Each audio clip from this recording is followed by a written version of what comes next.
Another thing that I want to point out about this is I see that Gypsy always likes to skirt around the fact, or at least not bring up the fact, that Nick was level 2 autistic. The guy was very inexperienced with women. I think he didn't have any experience with women, and he was level 2 autistic. And we've all seen those videos of Ruby. If anyone knows who Ruby is, I'm pretty sure. Go look up who Ruby is. It's one of Gypsy's many little alter egos or personalities, whatever you want to call it. But this was a premeditation of a crime for 2 years. It's not like she just woke up one day and just had some, big, revelation and big panic attack and was just like, I need my mom gone. This was elaborately planned for over 2 years.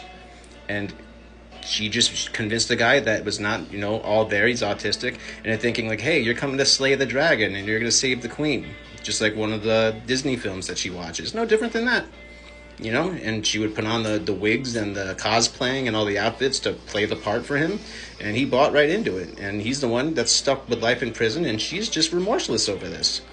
Where's Nick's second chance? How come he doesn't get one? This is the first case I've ever seen in my life where the mastermind, the one that plans this, the one that has the most to gain out of this, if not the only one that has something to gain out of this, got some sweetheart deal and got to go free after just a few short years and didn't get the most time. Charles Manson didn't wield a weapon either. This is Gypsy saying, oh, well, I didn't actually wield a knife, therefore I'm not as involved as he was. No, you just handed him the knife and groomed him to actually commit the crime.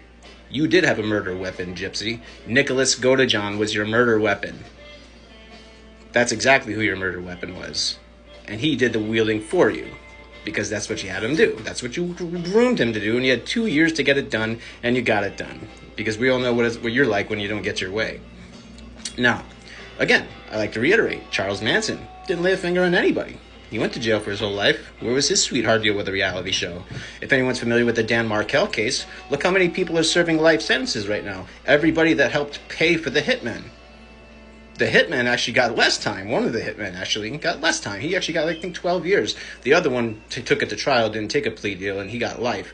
But the one of the trigger men, he got a deal. The rest of the ones that paid for it and planned it and had the most to gain out of it actually ended up in prison for the rest of their life. And another one from that family, the Adelson family, Donna, the mother, the one that provided the money and most of the correspondences, she's about to go on trial right now, and she's looking at the same fate as her son, who just got sentenced to life in prison, I think, 1 or 2 years ago. So, again, this is the only case I've ever seen where the mastermind actually got little to no time. Make that make sense.